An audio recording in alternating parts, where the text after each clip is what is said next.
Buyers want to purchase a property for the lowest possible price. I mean, everyone knows that, right? But, are they throwing the baby out with the bathwater? Let's find out. Follow me now. Hi, I'm Bob with Top Choice Real Estate and the Living in Indiana team bringing you the word on the street, talking Indiana real estate. First, let's take a quick look at what's happening in the Indianapolis market right now in early September. Prices are up 3% year over year here in central Indiana.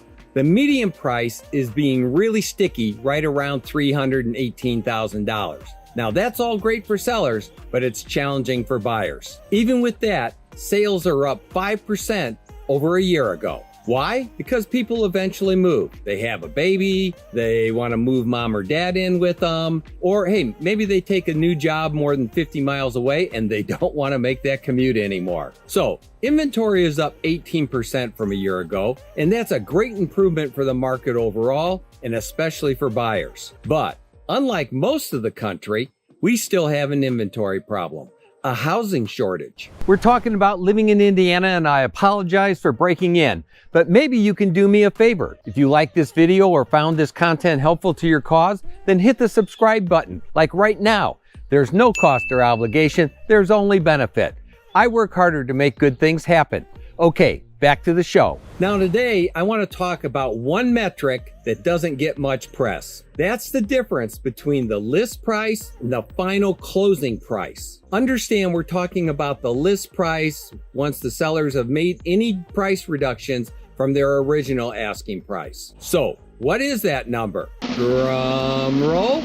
The actual discounted price in this market is 98%. Let me emphasize the word this, because other markets may be totally different. All of this means to you that the typical deal gets closed at 2% less than the asking price. On a typical deal, the math looks like this. You take that $318,000 sale price and you look at 2%, and that equals $6,360. Not $20,000, not $30,000, but $6,360.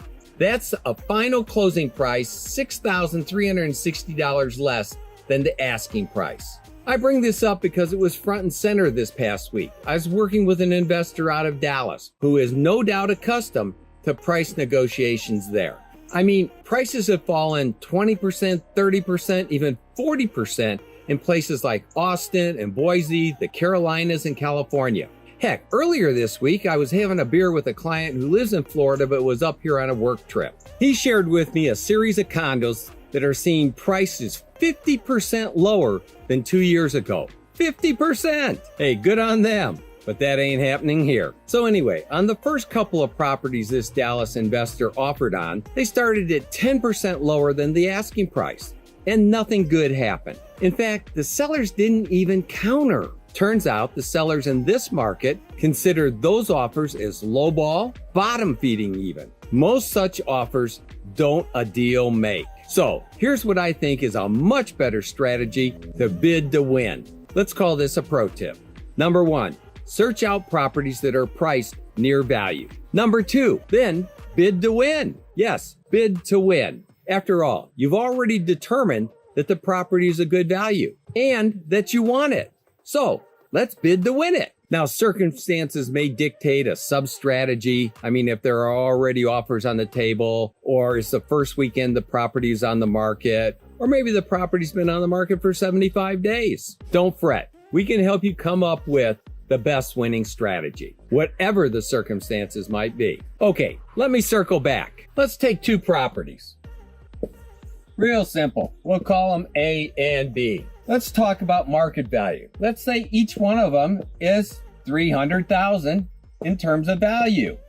Now, let's look at what the asking price is, what the list price is. So we're looking at an ask price on this first one of $330,000. And the second one is at $290,000.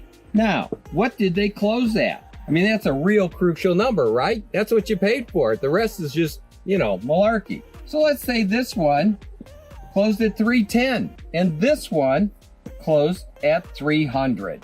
Now, I can hear the guy who bought A, he's bragging. I got it for $20,000 less. I really negotiated tough. I brought him all the way down to $310,000. And then there's B. He's not bragging about how much he negotiated it down. In fact, he paid $10,000 over list. Can you imagine? But for my money, B did $10,000 better than A. Think about it.